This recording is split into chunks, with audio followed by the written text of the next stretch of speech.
انسان کے دل کی سختی کو نرم کر دیتی ہے اور اس کی بڑی سے بڑی پریشانیوں کو بھی آسان بنا سکتی ہے۔ جب انسان پورے یقین اور اخلاص کے ساتھ ان مبارک کلمات کا ورد کرتا ہے تو اس کے دل کا بوجھ ہلکا ہونے لگتا ہے۔ غم، فکر اور پریشانیوں کے پہاڑ بھی اللہ کے فضل سے آسان ہوتے محسوس ہونے لگتے ہیں۔ اگر زندگی میں کوئی ایسی مشکل ہو جس کا کوئی حل نظر نہ آتا ہو، اگر رزق کی تنگی محسوس ہو رہی ہو، اگر بیماری یا کسی پریشانی نے گھیر رکھا ہو یا دل کسی خوف میں مبتلا ہو، تو ایسے وقت میں اللہ کا ذکر اور اس سے کی گئی سچی دعا مومن کے دل کو ہمت اور سکون عطا کرتی ہے۔ جیسے بہتے ہوئے پانی کو روکنا انسان کے بس میں نہیں، ویسے ہی کئی پریشانیاں بھی انسان کی طاقت سے باہر ہوتی ہیں، لیکن جب بندہ پورے یقین کے ساتھ اپنے رب کی طرف رجوع کرتا ہے تو اللہ تعالیٰ اپنے فضل سے ایسے راستے پیدا فرما دیتا ہے جن کا انسان نے گمان بھی نہیں کیا ہوتا۔ اس مبارک جمعہ کے دن خاص طور پر ان اوقات میں جن کے بارے میں احادیث میں دعا کی قبولیت کی امید دلائی گئی ہے، اپنے دل کو دنیاوی فکروں سے ہلکا کر لیجئے، اللہ کی طرف متوجہ ہو جائیے اور پورے اخلاص کے ساتھ اس سے اپنی مغفرت، رحمت اور اپنی تمام جائز حاجات کی دعا کیجیے۔ آج محرم الحرام کی 10ویں تاریخ یعنی یوم عاشورہ ہے۔ آج ہم محرم کے سب سے بابرکت دنوں میں سے ایک دن میں موجود ہے۔ یہ دن دینی اعتبار سے بہت اہمیت رکھتا ہے۔ اگر ہم اس کی فضیلت، اس کے پیغام اور اس دن کی جانے والی عبادتوں کو سمجھ لیں تو یہ دن ہمارے لیے اللہ کا قرب حاصل کرنے کا ذریعہ بن سکتا ہے۔ آج کے دن کی سب سے بڑی سعادت یہ ہے کہ یہ توبہ، استغفار اور اللہ کی رحمت کی امید کا دن ہے۔ حدیث شریف میں آتا ہے کہ اللہ کے رسول صلی اللہ علیہ وسلم نے فرمایا کہ جو شخص یوم عاشورہ کا روزہ رکھتا ہے اللہ تعالیٰ اس سے گزشتہ 1 سال کے گناہوں کا کفارہ فرما دیتا ہے۔ یہ اللہ تعالیٰ کی بہت بڑی نعمت، بہت بڑا احسان اور بہت بڑا تحفہ ہے۔ اس لیے سب سے پہلے ہمیں اپنے رب کا دل سے شکر ادا کرنا چاہیے، اور شکر ادا کرنے کا سب سے خوبصورت طریقہ یہی ہے کہ ہم اس بابرکت دن کی قدر کریں، اسے غفلت میں ضائع نہ کریں اور جتنا ہو سکے عبادت، ذکر اور دعا میں گزاریں۔ اکثر جب یوم عاشورہ کا ذکر ہوتا ہے تو ہمارے ذہن میں شہدائے کربلا کی یاد تازہ ہو جاتی ہے۔ ہم ان سے اپنی محبت کا اظہار کرتے ہیں، ان کے غم میں شریک ہوتے ہیں اور ان کی عظیم قربانی کو یاد کرتے ہیں، لیکن اس کے ساتھ ساتھ ہمیں یہ بھی نہیں بھولنا چاہیے کہ یہ دن اللہ تعالیٰ کی بارگاہ سے مغفرت طلب کرنے، سچی توبہ کرنے اور اپنے گناہوں کی معافی مانگنے کا بھی ایک عظیم موقع ہے۔ آج کا دن وہ مبارک دن ہے جس دن اللہ تعالیٰ نے اپنے کئی انبیاء علیہ السلام پر خاص رحمتیں نازل فرمائی، انہیں مشکلوں سے نجات عطا فرمائی اور ان کی امتوں پر اپنی خاص انعامات فرمائے۔ لہٰذا سب سے پہلے ہمیں اس دن کی فضیلت کو دل سے سمجھنا چاہیے کہ آخر اللہ تعالیٰ نے اس دن کو اتنی بلند اہمیت کیوں عطا فرمائی، اور وہ کون سے اعمال ہیں جو اس دن اللہ تعالیٰ کو سب سے زیادہ پسند ہیں اور جن کی برکت سے بندے کے لیے مغفرت کے دروازے کھل جاتے ہیں۔ اس کی سب سے بڑی وجہ یہی ہے کہ یہ دن اللہ تعالیٰ کے دین کے لیے عظیم واقعات، بڑی بڑی قربانیوں اور اس کی قدرت کی روشن نشانیوں سے جڑا ہوا ہے۔ سب سے پہلے ہمیں اس دن کے تقدس اور اس کی عظمت کو اپنے دل میں اتارنا ہوگا کہ آج کا دن کس قدر بابرکت ہے اور یہ ہمارے لیے کتنا اہم موقع ہے۔ اس لیے اس وقت اپنے دل کی تمام پریشانیوں، تمام رنجشوں اور تمام غموں کو کچھ دیر کے لیے ایک طرف رکھ دیجیے۔ پورے دل کے ساتھ اپنے رب کی طرف متوجہ ہو جائیے، اللہ کے ذکر سے اپنے دل کو روشن کیجیے اور پورے اخلاص کے ساتھ اپنے رب سے اپنی مغفرت، رحمت اور عفو کی دعا کیجیے۔ آج کا دن ایک مبارک موقع ہے جس کے ذریعے انسان اپنے گناہوں، اپنی خطاؤں اور اپنی غلطیوں سے سچے دل سے توبہ کر کے اپنے رب کا قرب حاصل کر سکتا ہے۔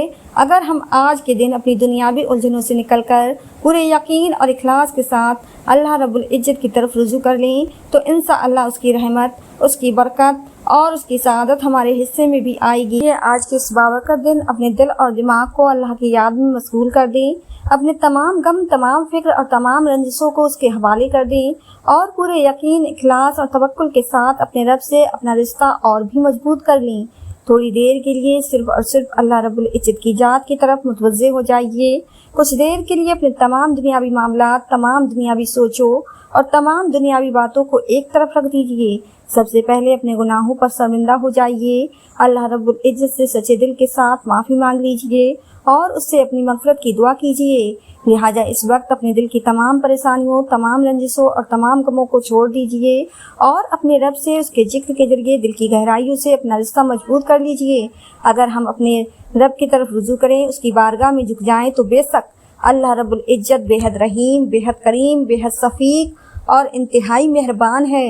وہ اپنے بندوں کی توبہ قبول فرمانے والا ہے۔ اس کے لیے سب سے پہلے اپنے دل کو پاک و صاف کیجیے اور جو بھی آپ کی حاجات ہوں، جو بھی آپ کی دعائیں ہوں، انہیں اپنے رب کے سامنے پیش کر دیجیے۔ اللہ رب العزت انتہائی رحیم، کریم، شفیق اور مہربان ہے۔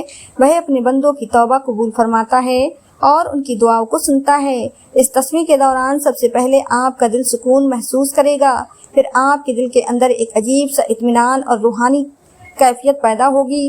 آپ کو ایسا محسوس ہوگا جیسے آپ کے سینے سے کوئی بہت بڑا بوجھ اتر گیا ہو اور رحمت الہی نے آپ کو چاروں طرف سے اپنی آغوش میں لے لیا ہو۔ یہ مبارک دن بار بار نہیں آتے اور زندگی کا بھی کوئی بھروسہ نہیں، اس لیے اگر ہم آج کے دن اپنی تمام دنیاوی الجھنوں اور فکروں کو چھوڑ کر پورے دل سے اللہ رب العزت کی طرف متوجہ ہو جائیں تو انشاءاللہ اس کی رحمت، اس کی برکت اور اس کی بے شمار نعمتوں سے مالا مال ہو سکتے ہیں۔ لہٰذا آج کے دن ہمیں سب سے پہلے اپنے دل و دماغ کو اللہ کی یاد، اللہ کے ذکر اور اللہ رب العزت کی طرف متوجہ کرنا ہوگا۔ یہ صرف ایک دن نہیں بلکہ ایک مبارک دن ہے، ایک مبارک موقع ہے جس کے ذریعے ہم اپنے گناہوں، اپنی خطاؤں، اپنی غلطیوں اور اپنے تمام معاملات کے بارے میں اپنے رب کے سامنے توبہ کر سکتے ہیں۔ پانی کا ایک ایسا ہولناک سمندر تھا جس کی لہریں پہاڑوں جیسی بلند تھی۔ اس وقت حضرت نوح علیہ السلام کی کشتی جو ایمان والوں کا واحد سہارا تھی، دنوں تک اس طوفان کے رحم و کرم پر تیرتی رہی۔ پھر وہ مبارک لمحہ آیا جب اللہ تعالیٰ نے زمین کو حکم دیا کہ اپنا پانی نگل لے اور آسمان کو فرمایا کہ تھم جا۔ پھر حضرت نوح علیہ السلام کی کشتی جودی پہاڑ پر آ کر ٹھہر گئی اور ایمان والوں کو نئی زندگی نصیب ہوئی۔ کچھ روایتوں میں اس واقعے کو یوم عاشوراء سے بھی منسوب کیا جاتا ہے۔ اس دن حضرت نوح علیہ السلام اور ان کے ساتھیوں نے اللہ تعالیٰ کے اس عظیم احسان پر شکر ادا کیا اور اس کی حمد و تسبیح بیان کی۔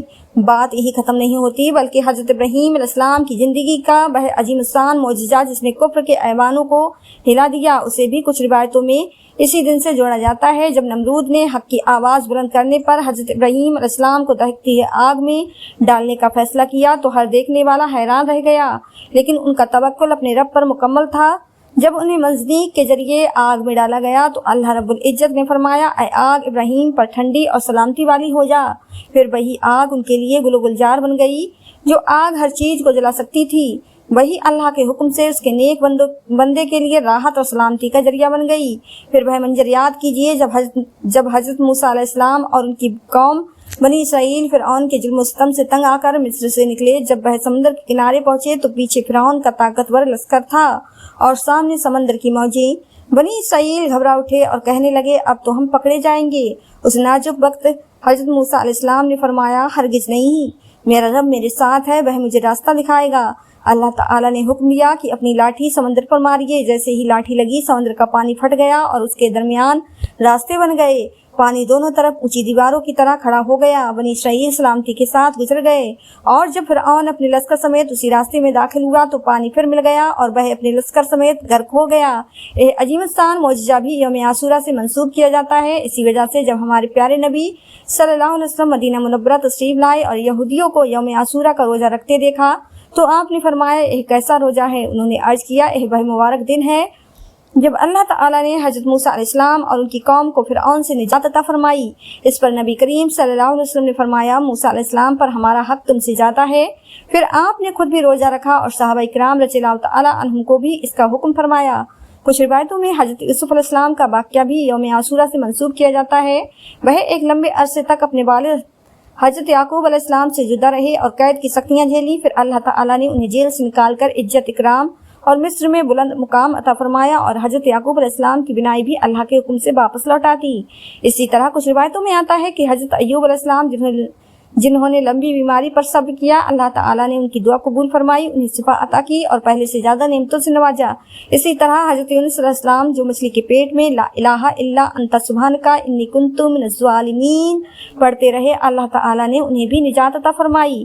ان تمام واقعات کو سن کر انسان کا دل اللہ کی عظمت سے بھر جاتا ہے کہ کس طرح اللہ تعالیٰ نے اپنے نیک بندوں کی دعائیں سنی، ان کی تسبیحات قبول فرمائی اور ان کی مشکلوں کو آسان فرما دیا۔ لیکن تاریخ اسلام میں یوم عاشورہ ایک عظیم قربانی کی یاد بھی دلاتا ہے۔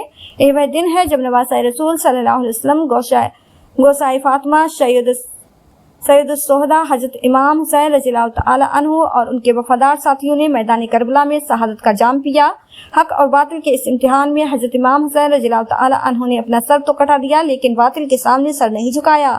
انہوں نے بھوکے پیاسے رہ کر اپنے اہل بیت اور ساتھیوں کی عظیم قربانی پیش کر کے دین محمدی کی عزت اور نماز کی عظمت کو قیامت تک کے لیے زندہ کر دیا۔ میرے عزیز دوستو، جس دن سمندر نے راستہ دیا، جس دن بیماریوں سے شفا عطا ہوئی اور جس دن رسول اللہ صلی اللہ علیہ وسلم کے پیارے نواسے نے حق کی خاطر اپنی جان کا نذرانہ پیش کیا، جب ان تمام بابرکت واقعات کی رحمتیں اپنے عروج پر ہوں اور پھر اس کے فوراً بعد عاشورہ کے بعد آنے والا جمعہ آ جائے تو رحمت خداوندی کس قدر جوش میں ہوگی، اس کا اندازہ لگانا بھی مشکل ہے۔ یہ وہ وقت ہے جب بندہ اپنے رب کی طرف پورے اخلاص کے ساتھ رجوع کرتا ہے۔ اگر کوئی اس مبارک موقع پر اللہ کا ذکر اور تسبیح کرے تو یہ اس کے لیے بہت بڑی سعادت کی بات ہے۔ لوگ اکثر یہ سوچ کر پریشان ہو جاتے ہیں کہ ہماری دعائیں قبول کیوں نہیں ہوتی، ہماری مشکلیں آسان کیوں نہیں ہوتی اور ہمارے گھروں میں برکت کیوں نہیں آتی۔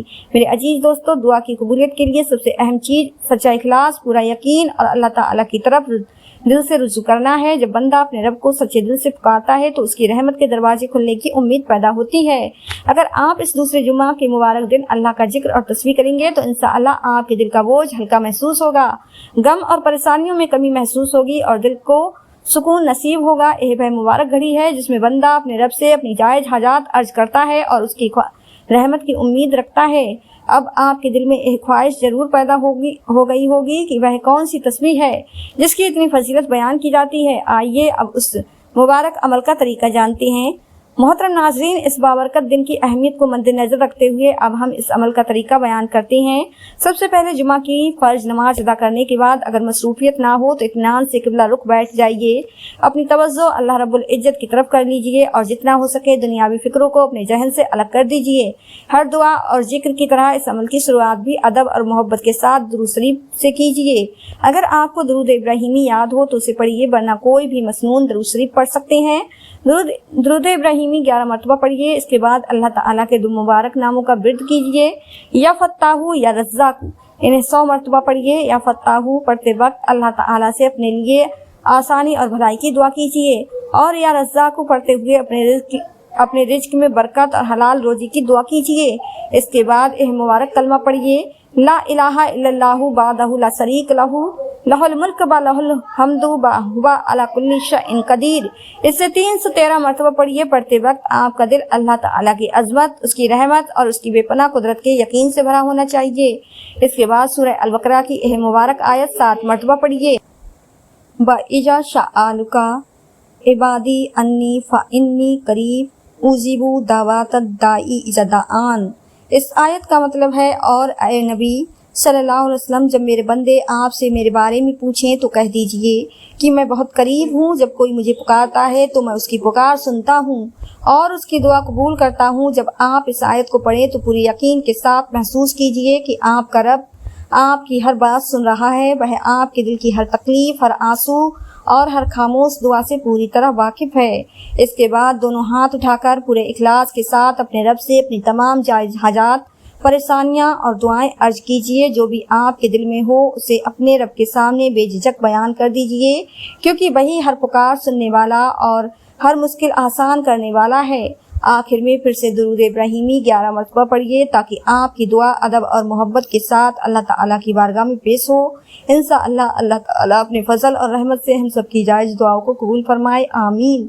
جب یہ عمل مکمل ہو جائے تو اٹھنے سے پہلے اللہ رب العزت سے اپنے گناہوں کی معافی مانگیے، اپنی کوتاہیوں کا اقرار کیجیے، اپنی پریشانیوں کا ذکر کیجیے اور پورے یقین کے ساتھ اپنے رب سے دعا کیجیے۔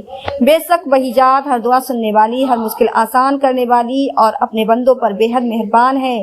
ناظرین، اگر آپ نے آج کی اس پوری ویڈیو کو دل لگا کر سنا ہے تو یقیناً آپ محسوس کر رہے ہوں گے کہ یہ کوئی عام پیغام نہیں بلکہ اپنے رب کی طرف لوٹنے کی ایک خوبصورت دعوت ہے۔ محرم الحرام کا یہ بابرکت وقت اور عاشورہ کے بعد آنے والا یہ مبارک جمعہ بار بار نہیں آتا، کون جانتا ہے کہ اگلا محرم ہمیں نصیب ہوگا یا نہیں۔ اس لیے اس موقع کو غنیمت جانیے اور پورے اخلاص کے ساتھ اللہ رب العزت کی بارگاہ میں جھک جائیے۔ اگر آپ نے دل سے ارادہ کر لیا ہے کہ انشاءاللہ آج ہی اس عمل کو کریں گے تو کمنٹ میں آمین ضرور لکھیے۔ ہو سکتا ہے آپ کی یہ آمین کسی دوسرے مسلمان کے لیے دعا کا ذریعہ بن جائے اور کسی دوسرے کی دعا آپ کی زندگی میں رحمتوں کے دروازے کھول دے۔ اگر آج کی یہ پیشکش عمل اور وظائف کے ذریعے آپ کے دل کو سکون پہنچا ہو اور آپ کو اس میں کوئی بھلائی محسوس ہوئی ہو تو اسے اپنے والدین، بھائی بہنوں، رشتہ داروں اور دوستوں تک ضرور پہنچائیے۔ ہو سکتا ہے آپ کے ذریعے کسی کی زندگی میں اللہ کی رحمت کا ایک نیا دروازہ کھل جائے اور اس کا ثواب آپ کے نام اعمال میں بھی لکھ دیا جائے۔ اب مجھے اجازت دیجیے۔ اللہ رب العزت آپ کی ہر جائز دعا قبول فرمائے، آپ کے رزق میں بے پناہ برکت عطا فرمائے، آپ کے گھروں کو رحمتوں سے بھر دے، آپ کی تمام پریشانیوں کو آسان فرما دے اور آپ کو دنیا و آخرت کی ہر بھلائی عطا فرمائے۔ آمین یا رب العالمین۔ جزاک اللہ خیر۔